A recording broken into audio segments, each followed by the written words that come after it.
صرف مثبت کام کرو، منفی کام نہ کرو۔ جو کام آپ کے ذمے نہیں ہے، آپ کے ساتھ تعلق نہیں ہے، اس کا تذکرہ ہی نہ کرو۔ اس کی بات کرنے کی کیا ضرورت ہے کہ ججز میں کون ہے اچھا کون ہے، آپ نے تو نہیں کرنا۔ آپ کے چینل کیا کرتے ہیں؟ سارا دن خرافات میں لگے رہتے ہیں، بحث کر رہے ہیں جتنا کر رہے ہیں، یعنی گویا لگتا ایسا ہے کہ سوائے بحث کرنے کی ان کے پاس کوئی کام ہی نہیں ہے۔ پورے پاکستان میں کام ہی یہی رہ گیا ہے کہ چینل پر بیٹھ کر بحث کریں اور ہمارے لوگ سنیں اور ان کا ذہن خراب ہو، اور اس طرح جو ہے وہ چلتے رہے۔ تو مثبت کام آدمی کرے۔ یہ جو مثبت کام کہہ رہا ہوں یہ میں نہیں کہہ رہا، جن کے آپ نعرے لگاتے ہیں یا علی مدد کہتے ہیں وہ فرما رہے ہیں کہ دیکھو کبھی کسی کے خلاف کوئی بات نہ کرو، کبھی کسی کے خلاف بات نہ کرو۔ اگر ایک آدمی کا عیب آپ کو معلوم ہو گیا ہے، یہ نہج البلاغہ میں ہے کہ فلاں غلطی اس نے کی ہے، سوچو یہ غلطی میرے اندر تو نہیں ہے۔ اگر میرے اندر کوئی غلطی پائی جاتی ہے تو میں اپنے لیے بھی مغفرت کروں، اس کے لیے بھی مغفرت کروں۔ اور اگر بالفرض جو غلطی اس سے سرزد ہوئی ہے وہ مجھ میں نہیں ہے تو آپ کا امام فرماتا ہے پھر اللہ کا شکر ادا کرو اور اس کے لیے مغفرت کرو۔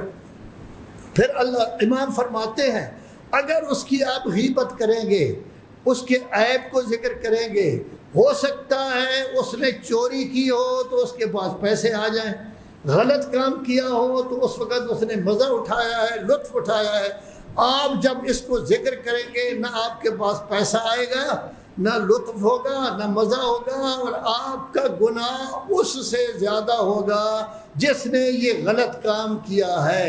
اس نے غلط کام کیا ہے تو اس کی نشر و اشاعت کر رہا ہے، جگہ جگہ جا رہا ہے، نتیجہ کیا ہوگا؟ کل آپس میں ایک دوسرے کے ساتھ بیٹھ بھی نہیں سکیں گے، وہ کہے گا آپ نے میرے خلاف یہ کہا، میرے خلاف یہ کہا۔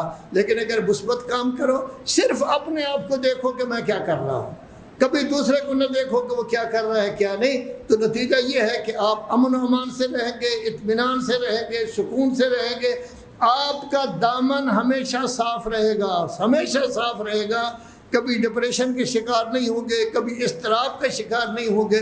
لذا مثبت کام، سب سے بڑا کام جو ہے جس کی طرف ہمیں توجہ کرنی چاہیے وہ ہے سچ بولنا، کیونکہ جھوٹ اتنا رائج ہو گیا ہے، باتوں باتوں میں آدمی ویسے ہی جھوٹ بول دیتا ہے۔ بڑے بڑے بزرگ ہوتے ہیں وہ اپنے نواسی کو کہتے ہیں پوتے ابھی ابھی آ رہا ہوں آپ کے لیے چیز لا رہا ہوں، جب آتے ہیں تو ہاتھ خالی ہوتے ہیں، کچھ بھی نہیں ہوتا۔ یہ بھی جھوٹ ہے، یہ بھی جھوٹ ہے۔ یہ نواسی کو پوتے پوتی کو سمجھاتا ہے کہ یہ اچھی چیز ہے، وہ بھی جھوٹ بولنا شروع کر دے گا۔ اگر ہم سچ بولنا شروع کر دیں، اپنے آپ سے کام رکھیں، تو ہماری زندگی مکمل طور پر کامیاب، کامران، ہم صاف ہوں گے، شفاف ہوں گے، قبر میں بھی وسعت ہوگی، وہ باغ اور جنت کی طرح ایک باغ ہوگا، قیامت کے دن بھی وسعت ہوگی، اور جب محل میں جائیں گے تو اللہ کا سلام بھی ہماری طرف آئے گا۔ کیوں؟ اس واسطے کہ ہم نے مثبت زندگی گزاری ہے، کبھی کسی کے خلاف بات چیت ہم نے نہیں کی، اور کبھی بھی زندگی میں ہم نے جھوٹ نہیں بولا۔